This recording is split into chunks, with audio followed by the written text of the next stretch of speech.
racing now. I wish I win from last. A spectacular TJ win. Giga kick down the outside, wins the Everest. Shinzo and Ryan Moore have drawn clear to win the Golden Slipper. With Tim Gilbert and Julie Snook, this is Racing Dreams. Hello and welcome to Racing Dreams. Unfortunately, no Julie today. She is feeling unwell, so we wish her a speedy recovery. But Julie has been very busy over the last week or so. Coming up on the show, one of the stories that Julie has been working on is the beautiful Waikato stud, and we will find all about that as hype builds around the extraordinary story of Everest contender I Wish I Win. Plus, the 17-year-old son who reinvigorated his father's love of racing. We sit down with Joe and Brave Pride. And we visit the stunning Hunter Valley for a sit-down with Arrowfield's king, Mr. John Massara, ahead of today's huge first day of the Spring Carnival. This racing update is brought to you by Bet365, the world's favourite online betting brand. Chances are you're about to lose. Well, it has arrived. The Spring Carnival officially starts today, and what a card we have at Royal Randwick. We're less than a month out from the Everest, so this is where things really start to heat up. Daily Telegraph journalist Shano Cash joins us from the newsroom. Shano, big news this week. Rumours Jonathan Munns has kicked Craig Williams, or Giga kicked Craig Williams off the Everest winner for the remainder of the spring after that ride in the McEwen last week. What's the latest there?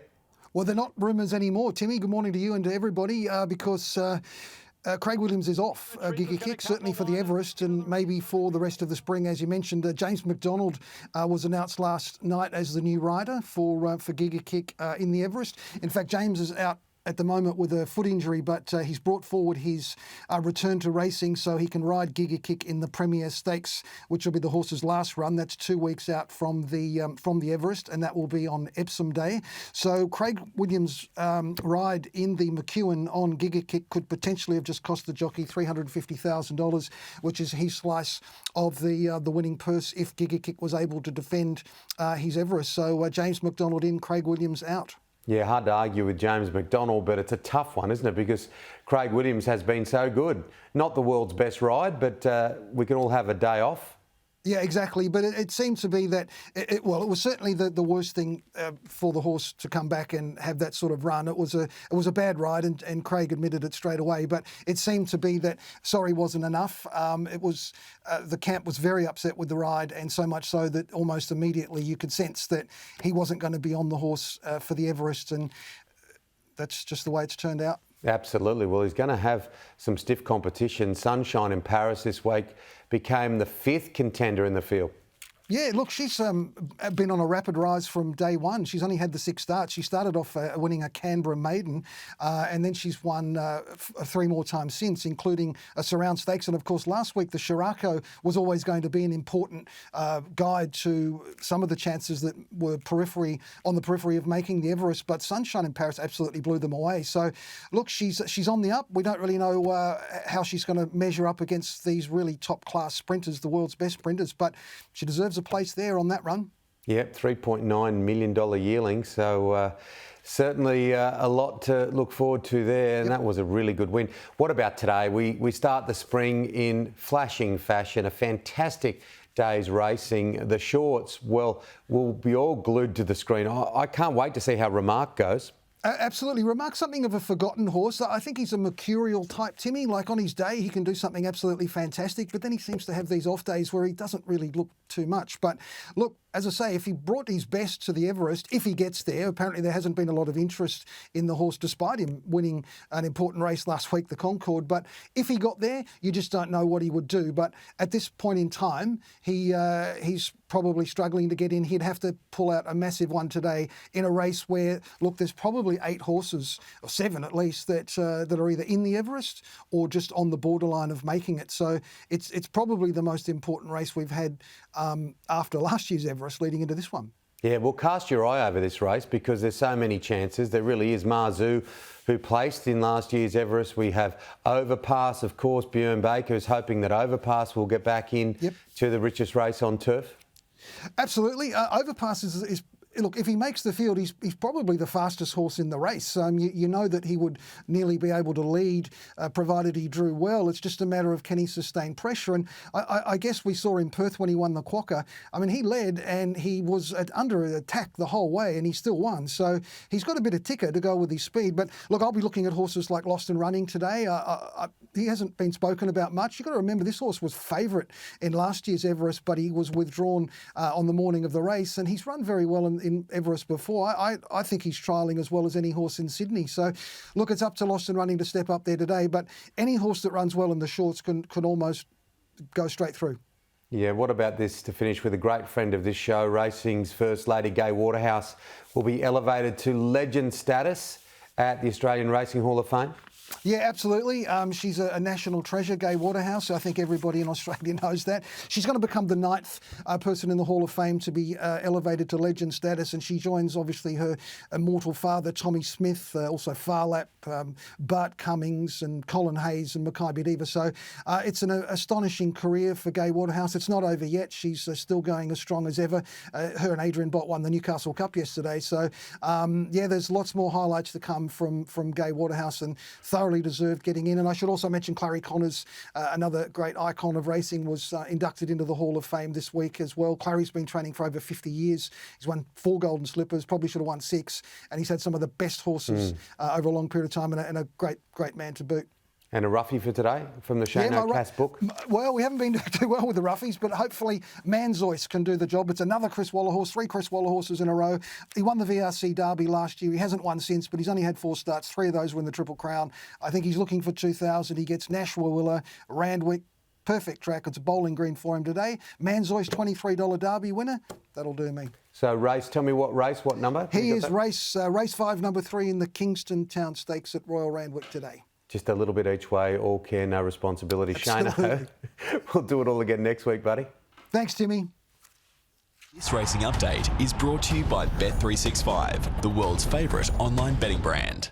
What's gambling really costing you?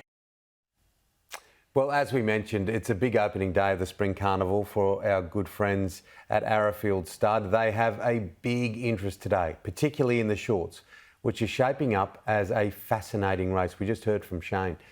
I sat down with John Massara this week at the beautiful stud near Scone. So, John, I reckon this is one of the prettiest spots in the world. Here we are on the banks of Lake Christine. Well, it's spring, it's the Hunter Valley. It doesn't get much better, you're right. And Lake Christine, named after the boss, I would say. Now, my wife Christine, who's been a very important part of developing this farm over the years. Absolutely, and what a delightful woman Christine Massara is. Well, look, I love coming here, and we've come here at a really interesting time because there's 2 horses that are in the shorts, which is obviously an amazing race, particularly in the context of what's to come later in the spring. Remark, who is owned by Arrowfield, and Marzu, who is your slot for the Everest. So let's start with Remark. What do you think? Well, if you're talking about Saturday, I think he's got a great chance on Saturday in the shorts because he's drawn barrier 2 and he's meeting similar horses to last time. It's a tough old field, don't worry, but he's well drawn. The trainer's happy, he's in good shape. I give him a chance. And of course, it'll be a fairly determining race, this, because if he were to win this, I would say that we would find a slot for him. If he gets well beaten, I think he'll aim elsewhere other than the Everest. Yeah, I think if he performs well here, that phone will be ringing. It was a good win in the Concorde. He was 3 wide the whole way. Magnificent win in the Concorde, and he showed us what he's capable of doing. He's a horse that's had a lot of issues over the years, from a virus to a throat issue, ultimately had to be gelded. So he's come back now with all of these things behind him, and that was the first time we've seen him frolic away in the way he did. He ran freely, and he enjoyed the day out, pulled up very well, and they ran a quick time and the quick sectionals, so So I was very pleased with his last run. But Saturday will tell us a bit more. He's a real favourite of yours too. I love him. Yeah. I love him.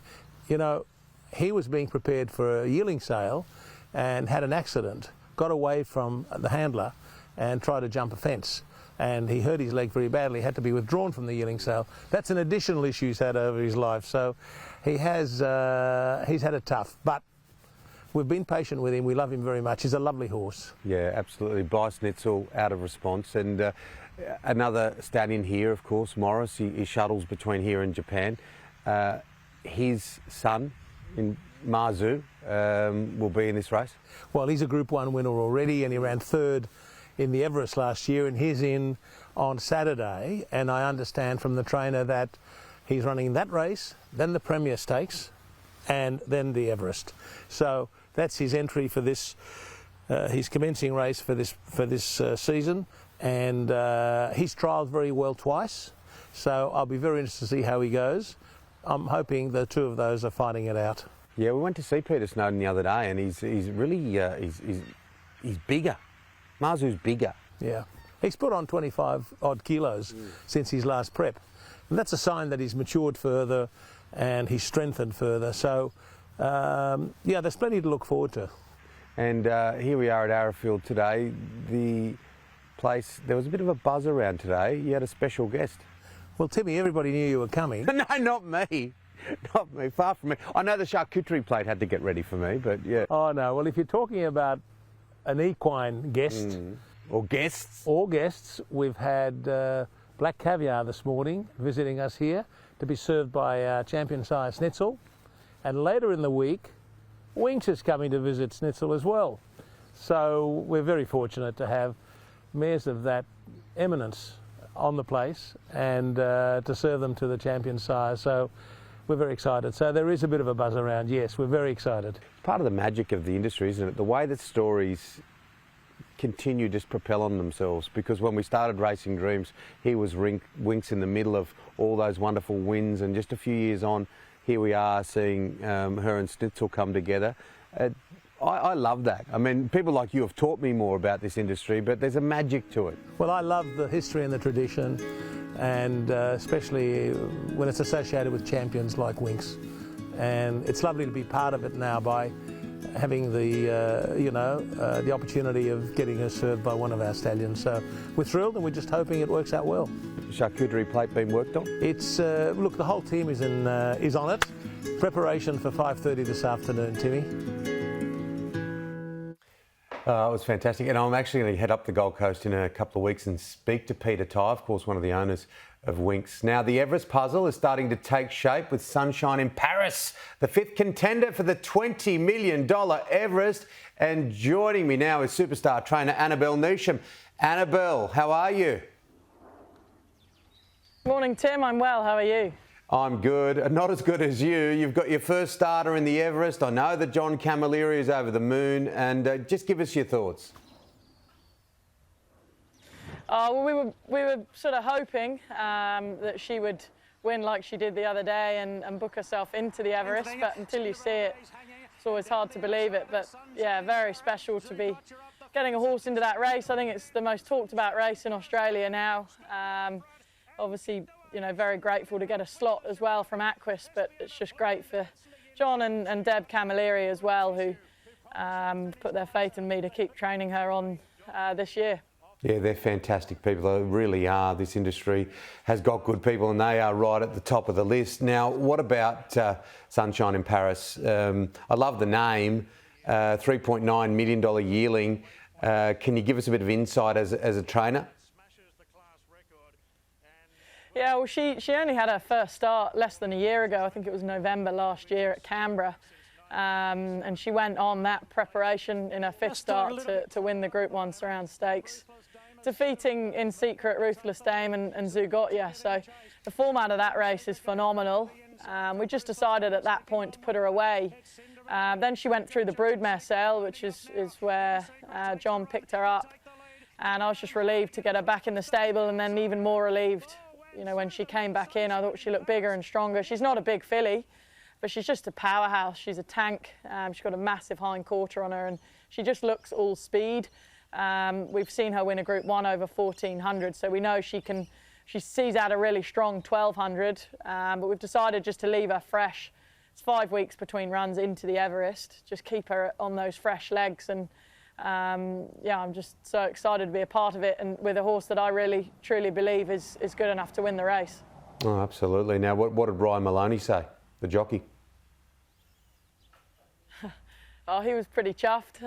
He's obviously, been the leading rider in Queensland for the past few seasons, and he was a bit of a fly-in, fly-out jockey in our autumn carnival, and that's how he ended up picking up the ride on her. So we obviously stuck with him, and he's made the decision to start coming down to Sydney. So it was a big call on his part, and he was essentially relying on her to get the job done. And he rode her a treat. He couldn't have given her a better ride. He knows her really well. He's done a lot of the groundwork with her, so great to be a part of the ride with him. Often jockeys chop and change, but it's nice to have some consistency there with Ryan, who knows her very well now. Now, I saw some vision during the week. I have a look at all your social media. You guys are busy, you and Rob and the team. What about this vision of Zaki, who can be a little bit obstinate on occasions, with the little baby? Can you give me a little bit of insight to what was happening there? Yeah, not my baby. Jimmy, our foreman, it's his little girl Amelia, and he lives, he's the foreman in the barn, and there's a house in the barn. So Amelia's got very accustomed to Zaki, and he just seems to have this fascination with her. I wouldn't trust him not to nip me, but he seems, he seems to love love babies. So I don't know what to read into that, but yeah, very sweet video, and yeah, hopefully he might ignite her love of horses. It just goes to show how beautiful they are too, horses, aren't they? And that's a centrepiece of this, like whether it's a job you do, a job I do, a job your stable hands do, everyone loves the horse. Yeah, that's why we do it. Sort of, they become an obsession. I've loved horses ever since I was a little girl, and that never goes away. It's long hours, hard hours, but at the end of the day, it's the horses that we all love, and it's why we do it. So yeah, I just feel very lucky, I suppose, to be a part of it and to work with horses every day, and for it to essentially be my job. I never really feel like I'm going to work, because you're doing what you love and working with horses all day, every day. Zaki helped put you on the map finally, and he's in today, of course. He's not only playing with babies, but he's in today. Yeah, hopefully he's got his game face on a bit more than he does in that video. He's got to switch into a racehorse today, but look, I think the draw looks ideal for him. Look, it's a good race. Fangirl was brilliant winning the Winx Stakes, so we're very respectful of the field, but at the same time, he's probably got the most impressive CV in the field. So he's a 9-year-old now, but he hasn't been giving any indications of getting older, and we should see an improved performance from what we saw him do 4 weeks ago. Absolutely. Annabelle, we really appreciate you joining us on Grand Final Day. Of course, every day on a Saturday is Grand Final Day for trainers. You work long hours and you're doing a fantastic job. So thanks for coming on. Thanks for having me. Racing dreams, they do come true, and we'll be back in a tick with plenty more.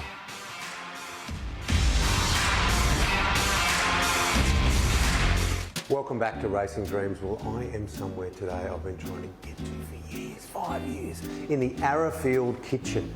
And, of course, Julie, right next to the charcuterie plate, and Benny is the man that prepared it. You've done a wonderful job, Ben. What do we got here?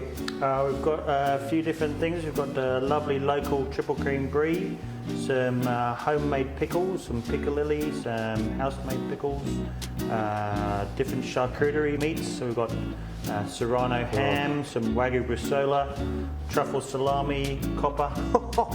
It's absolutely wonderful. As always, you've outdone yourself. And there it is, the charcuterie plate.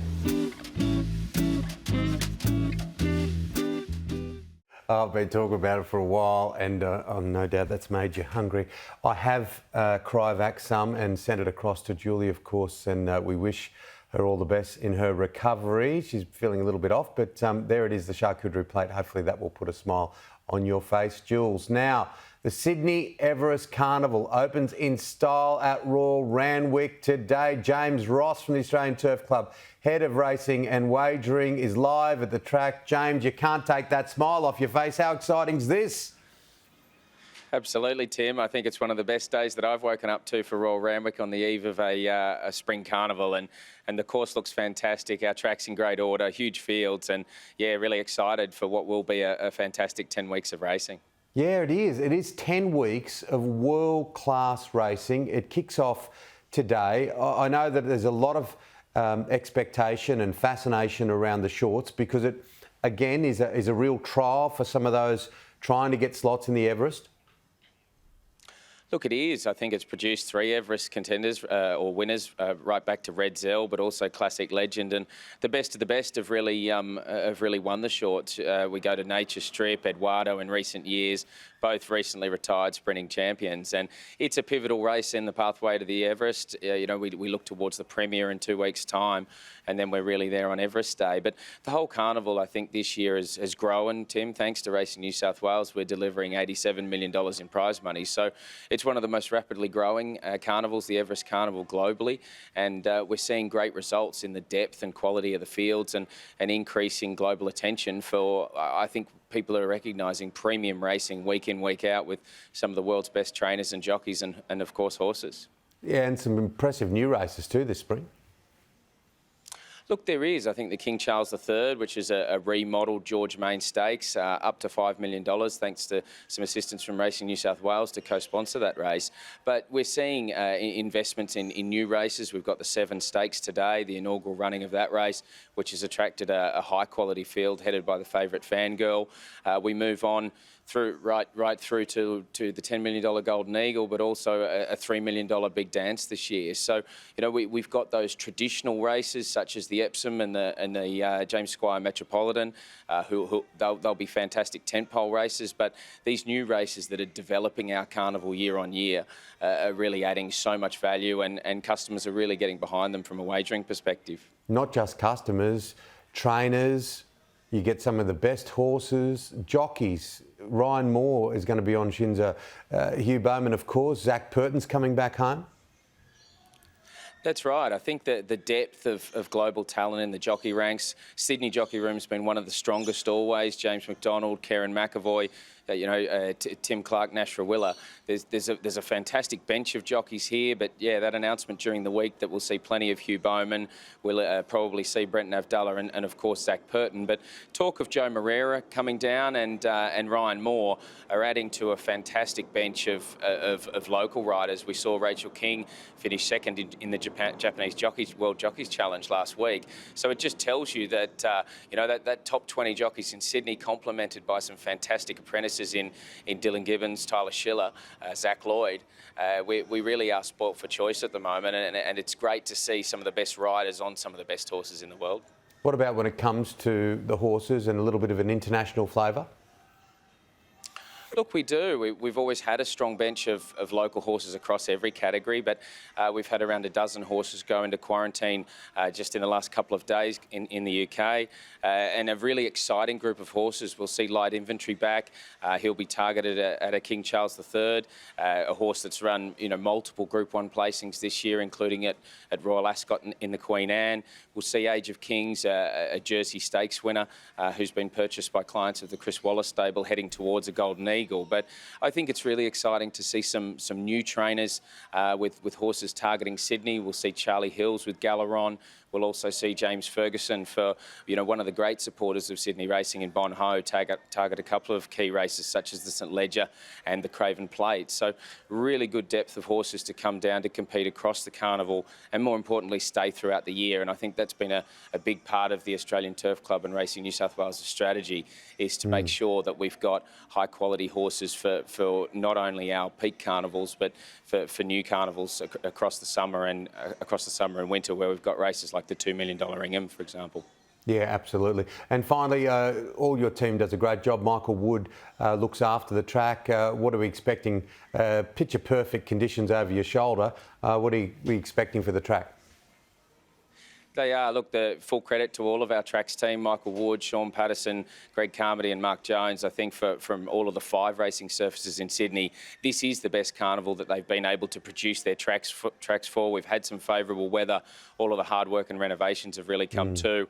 We're on a good 4 at the moment at Royal Randwick, and that's perfect conditions. So we could even see some track records later in the day with high quality sprints. But I think that's going to really set us up well for one of the best carnivals that we've been part of, Tim. So particularly exciting for all of us here and all of those racing fans and members and people that attend racing week to week to come out here and be part of. Oh, absolutely. Thank you, James. Thank you. And if you've got the opportunity, you're not doing anything this afternoon, wander down to Randwick. You'll have a fantastic day. Now, Waikato Stud is now amongst the world's leading producers of Group 1 winners, including I Wish I Win, the son of the mighty Savabeel. As Jules found out on her recent journey, there's a lot of hype building in New Zealand because the foal, born with the wonky front legs, is now taking Waikato Stud and his homeland on the ride of their lives. Jules sat down with Waikato Stud principal Mark Chittick to talk about life on the farm and the surprising journey of I Wish I Win.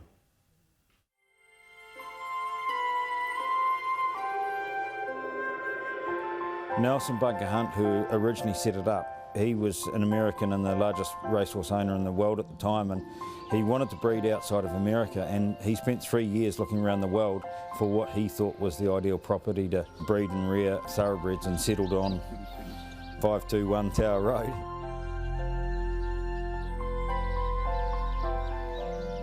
An opportunity came up to buy Waikato Stud, and at the time we were looking as to whether we doubled the farming side of our operation and kept the horse side the same, or took on Waikato Stud and became 100% horses.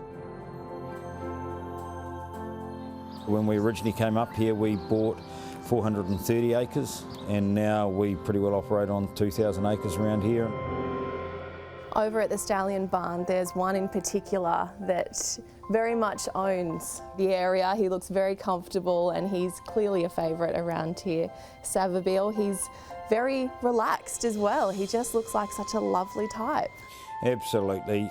As I say, it's a part that holds a big part of my heart, the stallions, and those stallions that are champion stallions, they know that they're the best, and I love the characters of stallions.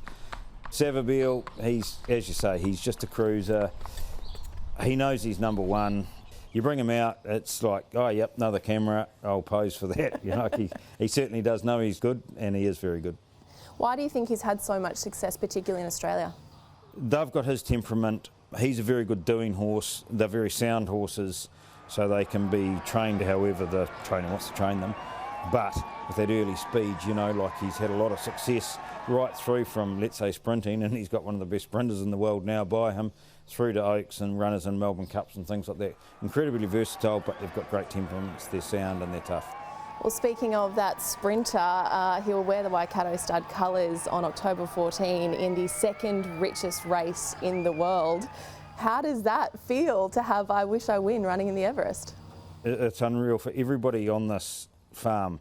As I say, our family, right through to members of our team here that were obviously involved in probably 3 generations of that family, but certainly the mare going and foal and selling the full brother for a lot of money, then I Wish I Win being born and raising him, and it's just an incredible ride for all of us. And I like it. I honestly do wake up each morning and think we're one day closer. Tell us about him as a foal, because I asked you for some photos earlier and you admitted, look, he wasn't one we really took photos of. No, he certainly wasn't one that we were going to... we didn't think that we'd be referring back to foal photos of him. I Wish I Win's born with quite severe limb deformities, front leg deformities. And he had a real will to live. When you're a breeder, you get what you're given. Do I laugh or do I cry? He's alive. Let's just give him every opportunity to move on and see what we end up with. And we just took him through quietly and each step and treated him as a normal horse. He was never going to go to a sales because obviously we would have been laughed off the sales ground. Jamie Beats and Jamie Chanel that broke him in. They're great horse people, and he said, look, he doesn't know he's got legs like that. He's a good mover. So he went through their system 2 or 3 times, and then it was like, you're going to have to find a trainer here. And he went to Te Akau and won a trial and then won his first start by 3 or 4 lengths. At what stage, or was there a stage where you thought, hang on a minute, we've got something here? Genuinely, when he went from New Zealand to Australia, we thought we were heading over for the second tier sort of stuff. Still a lot of money there, give him an opportunity. He was a gelding, we're just going to race him and have some fun. But when he won his first start in Melbourne there, and then when he won the listed race, it's like, you know, like, it's not second tier stuff. You know, he deserves the opportunity for bigger and better. And what an incredible opportunity to represent New Zealand breeding on the world stage, really. Absolutely, and we truly mean this. This is not about our horse. This is New Zealand's horse. He's raised in these paddocks here in New Zealand. He's, let's say, made his way to the headlines, and everyone's just so proud of him. Like, whenever we pop into town, there's always someone that says, you know, good luck and how cool and how great it is. And how special to be on this journey with your mate Peter Moody. Yeah, too right. Like Peter and I have been mates for a long time. It's sort of worked both ways, where we've supported each other through, you know, through the ups and downs of life, you know, and certainly when both of us have been in tough times, you know, like one time in particular, he just rang me one day, probably on a Thursday, what are you doing this weekend? I'm coming over. Oh, yeah, what for? What are you going to do? No, just coming to see you. You know, so that's pretty cool. So to be on that journey with Peter, with Sarah, with Catherine, with their whole family, oh yeah, like, it's cool. Like, I try not to annoy him, but I know he won't answer the phone if he thinks I'm ringing too often. But I just love ringing and, all right? Yep, it's great. That's awesome. What would an Everest mean to you? Myself and Pip and the kids and Mary and Gary, and I'd love to name everybody on this farm, but if that came about and everyone's so close and so involved with this horse, everyone's had a little part of it, yeah, once again, it would be a lifetime achievement, a dream.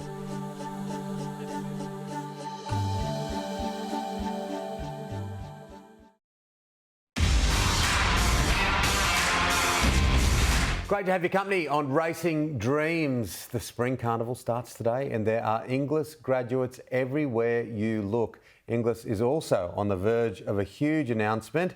And with that, I'd like to welcome to the show Inglis Chief Executive Officer Sebastian Hutch. Sebastian, how are you? Morning, Tim. Great to be with you. Best wishes to Julie on this Saturday morning. Yeah, hopefully Jules will be back next week, feeling a little off colour today. Now, I just want to play a little teaser. Can I just play this teaser and I want to ask you a question? Inglis, the place where dreams are made. History is about to happen. Another journey is soon to begin. The best this country has ever seen. You come to buy the best of the best at Easter.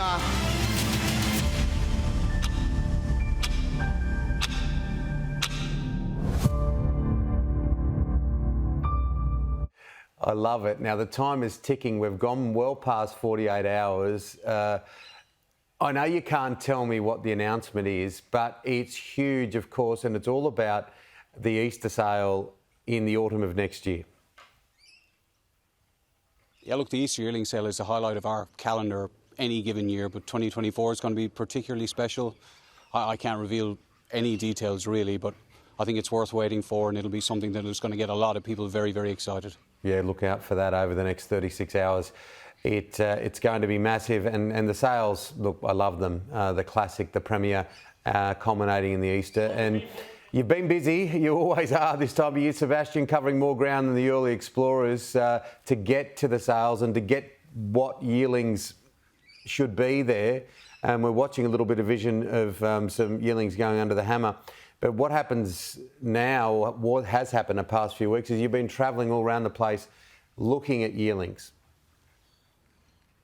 Yeah, it's a great time of the year, Tim. Since the middle of July, our team has been travelling around Australia, New Zealand, looking at yearlings, candidates for our sales next year, working with breeders to try and identify the best horses for our sales next year. We obviously take great pride in selling high-quality horses through the year, and we look to start to finalise those catalogues in early November and December, and hopefully people are looking forward to the sales in 2024. Yeah, absolutely. And there's a lot of beautiful yearlings out there. I've just been in Scone myself for a few days.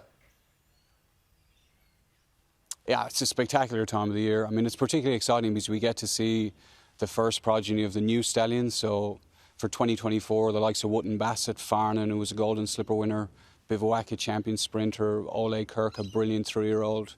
Horses like that are going to have their first yearlings at the sales. That gets people really excited and certainly has us very excited indeed. All right, now let's look at today. It's a great day of racing and plenty of English graduates, as I mentioned at the start, including Marzu, a Group 1 winner and placed in the Everest. Yeah, it's interesting hearing James Ross talking of potential track records today. I mean, it's a fantastic day's racing. Obviously, we're very excited to see the Channel 7 Stakes, but the Shorts looks a fantastic race. We've got Marzu, Buenos Noches, Rocketing By, Lost and Running, and Overpass in the race. So we're hoping each of those can put forward their credentials for the Everest in a little over 4 or 5 weeks' time. And the Ready to Race sale, the English Ready to Race sale, it's at Riverside on Tuesday, October 10. Breeze-ups for the sale begin next week. Yeah, so we have breeze-ups in Victoria, New Zealand on Monday, Hawkesbury on Friday. I think it's fair to say, Tim, it's the best quality catalogue we've ever put together in terms of stallion power. More proven stallions than what we've ever had in the sale. Progeny of a lot of really young, exciting stallions, Justify, Blue Point, Yes, Yes, Yes, Exceedance, etc. And graduates of the sale have never done better. The Cameron winner at Newcastle yesterday, Democracy Manifest, a really popular horse. He's a graduate of the sale. Libertad is one of the favourites for the Golden Rose. He's a graduate of the sale. Natoya, a dual Group 1 winner. Sale has real momentum and we're really looking forward to the sale at Riverside on October 10th. Racing Dreams and Inglis have always had a wonderful, wonderful relationship. Great to have you on the program, Sebastian, and we look forward to this big announcement, my friend. Yeah, Tim, we're going to have a lot of fun with that one, so we'll look forward to seeing you in 2024. Absolutely, Sebastian Hutch from Inglis. Now, Warwick Farm trainer, of course, Inglis is at Warwick Farm, Joe Pride has been in the racing industry for decades and admits that despite his success in recent years, it started to lose his zest for what can sometimes be a challenging job. But his passion has been reignited again by a source fairly close to home, his 17-year-old son.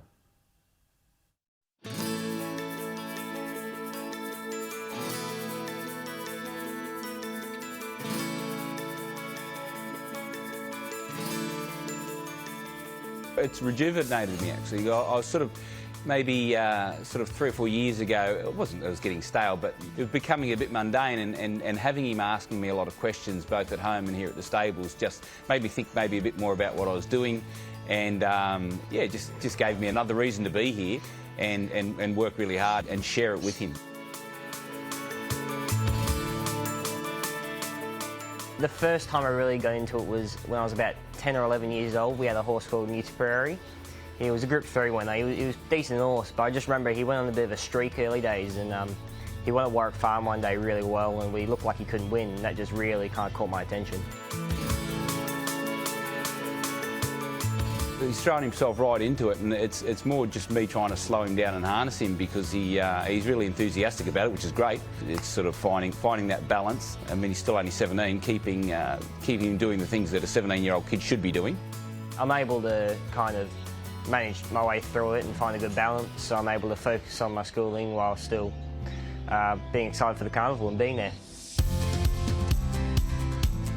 My all-time favourite's Coal Crusher. He's been here for a while now, but I love him. He's a sweetheart. He's a bit of a rogue, but I forgive him for it.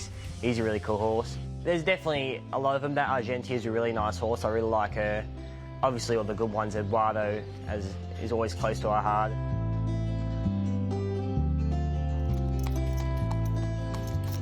I still remember when we got the phone call that Eduardo was in the first year. I mean, we didn't run well, but it was just really exciting to be a part of it. All the atmosphere, the barrier draw and everything, it just gets you really excited.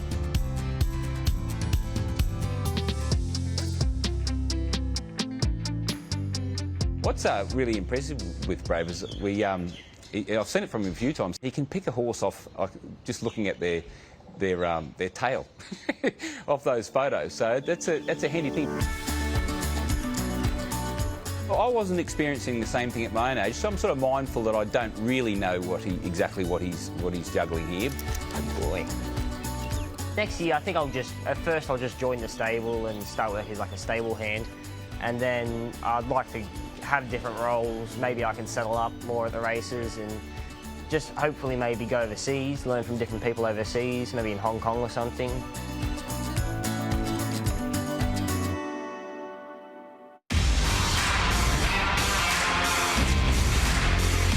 Great to have your company on Racing Dreams. Of course, no Julie today, feeling unwell, so we wish her well, but she will be back next week, fingers crossed. It is time now to head to the male model from Miranda himself, ladies and gentlemen, from Sky Racing.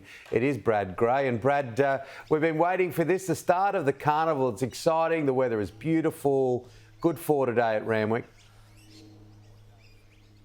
Yeah, what more could we ask for? Hello to you, Tim, and all the viewers out there. We just need a few winners along the way, and that'll make it even sweeter. But I can't wait for this shorts. It's going to be a battle of tactics. There's so many things to read between the lines, isn't there? You've got obviously the class element of these runners, no doubt, but a few horses there have to make statements as we go towards the Everest, and it's only just around the corner. So now or never for a few of these aspiring contenders. How do you think the shorts will go? I know that there's an interesting watch on a horse like Remark that won the Concord. We spoke to John Massara earlier in the program. Yeah, Remark's got to put his hand up. He was great there first up. He has to do it again, of course. Then you've got a horse like Overpass, who was always on the edge of being chosen. If he comes out and runs a race as expected from in front, there's every chance that he finds himself in the Everest in a couple of weeks' time. But for me, it is In Secret. I thought she was fantastic first up in the Concord. And watching that replay, I thought, well, how is anything in this race going to turn the tables on her the next time we see at the races? I don't think they will. She is short in the market, but I think she's entitled to be. She bounces off that. We know she's a mare with a fantastic turn of foot and with enough speed on paper here with the likes of Overpass. Just generating some tempo out in front. I think she gets her chance to showcase that turn of foot, and we know that her turn of foot is absolutely dynamite. So every chance that, she comes out and justifies the short quote today, In Secret. And you think that'll mean she races in the Everest? Yeah, I'd suggest so. So we know that Godolphin have a slot, so they've got options, and Cylinder is the favourite at the moment for the Golden Rose. But who's not to say that both of them don't end up in the big race there in a month's time? However, In Secret, she is the number one pick for the camp at the moment, the Royal Blues. All right, best bets today, buddy? Yeah, so there's a few other features across the meeting. Kingston Town, a Montefilia, third up, 2,000 metres. She is a class mare, now trained by Chris Waller. I think she gets a perfect setup today. T-Rose for the fillies as we go towards the Flight Stakes. This is the last race before that grand final. This is over 1,400 metres, and I'm keen on a horse, Tropical Squall, for Gay Woodhouse and Adrian Bott. Now, she has to step up to another level. She does come through the midweek, so she hasn't met this class of filly just yet, but she's a filly with some substance. I know Adam Hieronymus, the jockey, has a huge opinion of her, and so does Gay and Adrian. The 7 Stakes, Fangirl. Is there enough speed for her on paper? Maybe not. Zaki's going to be hard to chase down, but a dry track 1,600 metres, that's a perfect scenario for her. And then you've got the Bill Ritchie, which has been an important lead-up for the Epsom over the past couple of years. And again, I'm with Gay and Adrian, whose stable at the moment is absolutely airborne, and Converge. He has a stack of weight, but we did see top-ranked carry 59.5 kilos in this race 12 months ago, and Converge will be out to do something similar with 59. So best bet for me, In Secret, comes up in the shorts. We've already touched on her, and a really good roughie. I'm a little bit bullish about this one as well. Race 4, Osbred Flirt. She's a dead set dry tracker, so with this glorious sunshine around, she'll be loving that. First up, 1,400 metres, great trial. So have something each way on Osbred Flirt in race 4, Tim. So there it is. There are your tips today. So we'll leave it up there for a bit so people can get their pencil and piece of paper out. Is there something that you reckon is just a put in, take out, and shout yourself your takeaway meal tonight for the family? Is there anything that's ever a put in, take out in racing? As we know, the racing guys have a funny way of reminding us, just when you think you've found one that's unbeatable, they say, maybe not this time. But I think Kaboo, you can't go too far wrong. In the lucky last there, Gay Woodhouse, Adrian Bott, he's a horse that I know the stable are eyeing off a race like the Golden Eagle. He's about $2.50, so he's probably short enough now, but if you wait, I think you'll get a little bit better. So what is better than a get-out stakes bet? So Kaboo, keep him up the sleeve. Interesting news this week with James McDonald going to ride Giga Kick. Craig Williams only got the opportunity to have one bad ride and he's gone, but not a bad replacement. Yeah, it's crazy, isn't it? There's no room for sentiment in this game. You're in and you're out. You're hot 1 minute and you're cold the next. But J-Max, he's a handy replacement, isn't he? Wouldn't you like to be J-Max manager there? I know Mark Guest does a fantastic job, but the phone would have been off the hook, and they call you as opposed to you making phone calls. So, yeah, there are a few whispers that J-Max making a pretty speedy recovery. They were talking a month. Maybe it's going to be a little bit sooner than that. So I can't wait to see the champion hoop back in the saddle. I know there's so much focus on the Everest Carnival, and can you contextualise, Brad, because you're working this day in, day out. We are talking the envy of the world, aren't we? And with all these other new races that have come in, to get out there today at Royal Randwick, you are seeing the best of the best. Yeah, you are, and you've got the whole lead-up series as well, don't you? So it's not just a matter of being one race, but this is a race that's spoken about pretty much year on in. You hear trainers, you hear owners, you hear participants say that this is the race they all want to win. Now, of course, there's the huge carrot there of the prize money, which is just ridiculous in itself. You can't lose sight of that. Sometimes you do take that for granted, but it's a huge carrot in itself. But as far as the prestige now that goes with the race, that's another layer. So you've got all these lead-up races, and this is a little bit different in that we've still got, what, half a dozen slots still open. So you've got your candidates that are already locked away, but now it's time for these other horses to really show what they're made of. And then you throw in the 3-year-old element, and you throw that all into the mixing pot, and it is one heck of a spectacle. So I'm hoping that we do see a few 3-year-olds, because we've seen Giga Kick win it, we've seen Yes, Yes, Yes come out and win it, and who's not to say that a horse like Shinzo, King's Gambit running in Melbourne, or even Cylinder come out and make a three-peat of it. Absolutely. All right, thank you, Brad. As always, thank you to our great sponsors. A show like ours isn't possible without wonderful support, so thank you very much. Enjoy the first day of the carnival and have a great weekend. See you next week.